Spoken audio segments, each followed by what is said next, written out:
Yesu ashimwe. Nanone mwaramutse neza. Turashima Imana ko duhaye undi munsi mwiza none, nk'uko twabisezeranye ku cyumweru gishize. Twari twavuze ko tuzakomereza ku ijambo twari twatangiye, twiga ku kumenya Imana. Ndasaba Imana ngo muri ino minota mikeya nanone iganirize imitima yacu, abaza gushobora kumva ino audio, imitima yabo haze kugira ubundi bumenyi bwiyongeraho. Imana ikunda yuko twiga tukayimenya kurushaho, kuzuza ubumenyi bwayo kugira ngo bidushoboze kurushaho kuyikunda no kuyubaha birimo kuyumvira. Amen. Uyu munsi nifuje guhera cyane kuri iyi tariki nyirizina mu Rwanda, itariki ya mbere y'ukwezi kwa karindwi mu mwaka w'1962 nibwo u Rwanda rwabonye ubwigenge, aribyo twita Independence Day. Nibyo nshaka gushingiraho kugira ngo tubikuremo inyigisho, tubihuze na Bibiliya, hanyuma buri muntu yisuzume. Ubundi icyitwa ubwigenge ni uko kugira ngo bubeho nuko mbere haba hatariho kwigenga, haba hariho ubucakara cyangwa uburetwa cyangwa gukorera munsi y'undi muntu, ndetse wowe nta n'icyo wabasha gukora. Abize amateka natwe twayize kera, hari ibyo twigeze kwiga byitwaga Scramble and Petition for Africa, ngira ngo ni inama yabaye muri Berlin mu gihe 1884 kugeza 1885, aho ibihugu bimwe by'Uburayi byishyize hamwe bitekereza uko bishobora kugabagabana Afurika. Icyo gihe rero u Rwanda rwagiye mu maboko y'Abadage. Abadage baraza badukoloniza, ndimo nshaka kwinjira mu biri politiko. Nyuma mu ntambara ya mbere y'isi Abadage baratsindwa, u Rwanda nabwo bararutakaza kuko bahise bamburwa ibihugu byose bakolonizaga. U Rwanda rujya mu maboko y'Ababiligi. Ababiligi ariko baza gukoloniza u Rwanda, igihe kiza kugera, igihe yari akiri League of Nations, biza kugeza igihe Ababiligi batangira gusa nkaho baragiye u Rwanda, niko mu Kinyarwanda byitwa, nko kuragira, kugira ngo bafashe Abanyarwanda kwishobora no kwigira, kugira ngo bazabashe kwiyobora ubwabo. Kuvuga ngo Abanyarwanda ntacyo bari bashoboye icyo gihe, niko babibonaga muri UN. Rero Ababiligi bahabwa iyo mandate yo kubafasha kugira ngo bazagire igihe bashobora kugira icyo babasha gukora bo bonyine ubwabo. Ubundi nyine ni nayo independence. Kuba uri independent ni ukuvuga ngo urigenga nyine, urishoboye, urihagije. Igihe rero kiza kugera, nk'uko amateka bitwereka, tutinjiye mu bindi biri social political, tukirebera gusa amatariki n'ibyagiye biba. Igihe kiza kugera u Rwanda rubona ubwigenge. Mu yandi magambo, Ababiligi basa nk'abasubiye iwabo cyangwa basubira iwabo. Abanyarwanda bagira perezida wabo, bagira guverinoma, bagira abadepite, bagira systeme zikora z'u Rwanda, nubwo abanyamateka iyo bagira ubusesenguzi bwabo. Twebwe icyo dushaka kwirebera ni ukuvuga ngo ubwigenge ni iki. Icyo gihe u Rwanda rwari rwemerewe cyangwa rwari rushoboye kwigira no kwitunga no kwishobora. Rwari ruvuye munsi y'abarukolonizaga cyangwa y'abarutwazaga uko bashaka. Nicyo nshaka ko duheraho.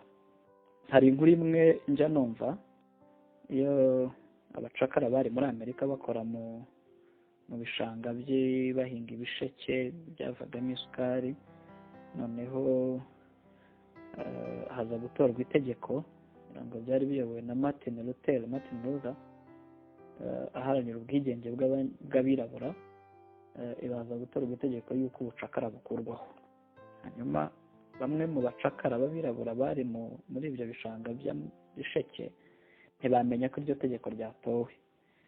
And what happened is, barakomeza barakora, bakoreshwa uburetwa kuko batamenye icyabaye. Ubwo ndimo ndongera kugaruka ku mbaraga zo kugira ubumenyi ku byo umuntu arimo. Hanyuma amakuru agera kuri uwo muzungu wabakoreshaga ubwo buretwa, amubwira ariko rero bano bantu nubwo bakoresha itegeko ryatanzwe yuko batagomba gukoresha uburetwa. hanyuma aravuga ati ibyo ntacyo bivuze, yewe nzababuza kubimenya, I will keep them out of that knowledge, nzababuza kubimenya, bazakomeza bakora uburetwa. Ndababwira se ko amakuru agenda nibabimenya, nzababwira yuko ibyo bamenye ari ibinyoma, it's a lie. And they kept working as slaves for some time. Ibyo gihe nyine byaje kumenyekana, ariko bamaze igihe ari abaretwa kandi itegeko ryabarekuye, ryabakuyeho uburetwa kubera yuko they were kept blind from that knowledge, bahishwe ubwo bumenyi. Ndashaka kuvuga iki, ni nacyo nshaka gushingiraho, mvuga ibyanditswe nka bitatu hanyuma nsoze message y'uyu munsi. Ubundi ngira ngo ni nacyo kitwica abakristo, ko dushaka kuba independent. Tugendeye kuri iryo jambo independence, dushaka kuba independent. Reka mbivuge neza, ubundi dukizwa niko Bibiliya ivuga, twavuye mu bubata bw'icyaha hanyuma tuza kuba abana b'Imana, ariko tukabitwara nabi, twagera muri iyo state nshyashya yo kuba abana b'Imana tugashaka kuba independent, ariko siko Bibiliya bivuga. Bibiliya ivuga gute? Ndasoma Abaroma ibice 6 n'umurongo wa 18 kugeza ku wa 20. Aravuga ngo, Abaroma ibice 6 bere ku murongo wa 15 kugeza ku wa 18, no kugeza ku wa 18 so kugeza ku wa 20. Ngo ntimuzi yuko uwo mwihaye kuba imbata zo kumwumvira muri imbata z'uwo mwumvira uwo? Imbata z'ibyaha bizana urupfu, cyangwa izo kumvira Imana kuzana gukiranuka. 17. Ariko Imana ishimwe kuko nubwo mwari imbata z'ibyaha mwumviye ibyo mwigishijwe mubikuye ku mutima. 18. Maze mubatuwe ku byaha muhinduka imbata zo gukiranuka. Uwo ni Pawulo wandikiraga Abaroma. Ku murongo wa 18 aravuze ngo mubatuwe ku byaha. Ibi kuno kubaturwa ku byaha yabivuze kuri 17 ko byavuye ku kumvira ibyo bigishijwe babikuye ku mutima. Natwe twarigishijwe ijambo ry'Imana, twizera Kristo, turakizwa, tumaze iminsi tubyiga. Hanyuma Pawulo aravuze rero ngo icyo gihe twizeraga, twigishwaga, tukemera, tukizera, twabatuwe ku byaha. Ibyo rero ntibiduhereza umudendezo, ntabwo biduhereza independence, ahubwo biduhereza kuba imbata z'ikindi kintu. No kuva mu bubata bumwe ujya mu bundi bubata. Reka mbivuge gutyo, from slave to slave. Ariko the master is different. Mbere twari slave to sin, twari dufite master wacu ari Satani, ari icyaha. None ubu twarakijijwe, twahinduye umukoresha, twabaye slaves to righteousness, twabaye imbata za Kristo. Noneho Pawulo ajya akunda kubivuga henshi yandikaga. Yandi magambo, we are not independent, ntabwo dushobora kwihaza twebwe, ahubwo mu mbaraga za Kristo Imana yamukoresherejemo yaraje dukura mu bubata bumwe, aratujyana atugira imbata ze. Ni nk'uko nagenda nkasanga umukozi w'undi muntu nkamutwara nkamugira umukozi wanjye, nta cyumvira uriya, ahubwo agiye kumvira njyewe. Ntiyigenga, oya, ntiyakwigenga, ntibyashoboka, ahinduye umukoresha. Nicyo cyabaye kuri twebwe rero, twahinduye master, twahinduye boss, twavuye ku bubata bw'icyaha turaza tuba imbata zo gukiranuka. Bivuze iki? Bivuze ngo niyo twaba twarakijijwe ariko ntitugire ino mentality, ntitugire ino mitekerereze yo kumva yuko we are still slaves but to righteousness, turacyari imbata ariko z'undi mu master, gukiranuka. Icyo gihe dushobora kwisanga tugikora bimwe bisa n'ibyo twabagamo kera bya wa mukoresha wacu wa mbere. Ubibonera hehe rero? Twabigenza dute? Ndimo ndasoza.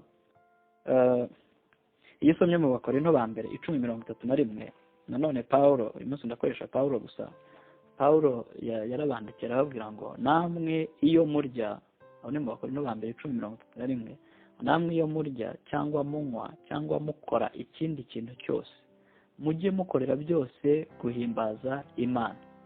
Ni gute a slave to righteousness, imbata yo gukiranuka, ibaho, ikwiye kubaho?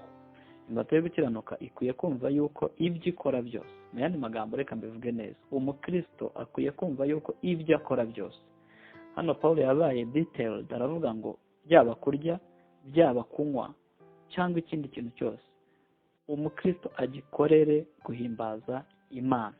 Umukristo agikorere guhimbaza Imana. Mu cyongereza baravuga ngo do it all for the glory of God. Abikorere kubw'icyubahiro cy'Imana. Hano yakoresheje ingero zigaragara nk'iziciriritse mu buzima bwacu, umuntu atanabona yuko akeneye support. Kurya iyo ibiryo biri imbere yanjye, icyoroshye nuko mbifata nk'abirya nyine, ntabwo nkeneye indi support, sinkeneye ubundi bufasha. Mbifite nshobora kuba independent rwose, sinkenera ubufasha. Ndetse no kunywa, ufite inyota ukabona amazi yo kunywa cyangwa amata cyangwa fanta bitewe n'icyo ukunda, nta bundi bufasha. Umuntu yari gupfunduriye, hariho n'abazi kuyapfunduza amenyo, amacupa agahita agotomera rwose. Ariko hano Paul arimo arabivuga ngo n'ibyo ngibyo nabyo, you're not independent, ntubishoboye wenyine, you need to depend to God. Ukeneye kwishingikiriza ku Mana, hanyuma icyo gihe bizaba biri mu guhesha Imana icyubahiro. Yesu ashimwe cyane. Reka nsoreze kuri iki cyanditswe, Abakolosayi 3:17, nabwo ni Paul wabyanditse abandikira Abakolosayi 3:17, arababwira ngo kandi icyo muzavuga cyose n'ibyo muzakora, abisubiyemo, mujye mukora byose mu izina ry'Umwami Yesu, mushima Imana Data wa twese ku bw'uwo. Hano naho arimo aragaragaza icyo kintu kindi cyuko mu by'ukuri ubuzima bwacu ntabwo buri independent, ahubwo buri kataye kose kabwo gakwiye kubaho mu buryo buhimbaza master wacu, bunezeza metre wacu. Reka mbisome mu cyongereza, Colossians 3:17, and whatever you do, whether in word or deed, do it all in the name of the Lord Jesus, giving thanks to God the Father through him. Yandi magambo, ubuzima bwanjye ntibwihagije nk'umukristo. Ubuzima bwanjye, yewe no guhumeka, no kurya, no kunywa, no guhumbya ni ibintu biri involuntary. Umuntu ntiyamenya uburyo ahumbyamo amaso, n'uwakubaza inshuro uhumbya ntiwazibara. Even that small thing ntiwabyishoboza, sinabyishoboza. We still need to cling, to depend on someone. Dukeneye kugira uwo twisunga. Uwo rero nta wundi, ni uwaducunguye, ni uwatwimuye akadukura mu bubata bw'icyaha, bw'umwijima, akatugira imbata ze. Arashaka yuko tuba imbata ze. Kuba imbata rero nyine, imbata ntiyigenga, ahubwo imbata yumvira uwo uyitwara, yumvira master wayo, yumvira shebuja. Iyo tumviye shebuja, ubwo ntiba ari imbata ye. Ngira ngo muri iyi minsi kuko haje uburenganzira bw'umuntu, human rights, nyine ibyo twiga bya independence and so on, biratugora kubyumva. Ariko muri kino gihe Bibiliya yandikwaga byarumvikanaga cyane iyo bavugaga ububata. Natwe rero mu by'ukuri tugira isomo rivuga ngo ntitukiri imbata z'icyaha, ahubwo tuba imbata zo gukiranuka. Buri kintu cyose ngiye gukora nibaze nti, is it glorifying God? Ese birahesha Imana icyubahiro? Ese biranezeza Imana? Ese biranezeza Kristo? Ari Kristo yakora iki muri ino situation? Kuri buri kantu kose, hanyuma ibyo dukora byose tubikorere guhimbaza Imana. Icyo gihe ubuzima bwacu buzabaho ari ubuzima bunezeza Imana. Imana y'amahoro, se umwami wacu Yesu Kristo, ikomeze kutwuzuza ubuntu bwayo, idushoboze kubaho tuyikunda, tuyigandukira muri byose, kuri buri kantu kose dukora tugakorere kuyihimbaza no kuyinezeza. Imana iduhe umugisha. Amen, amen, amen.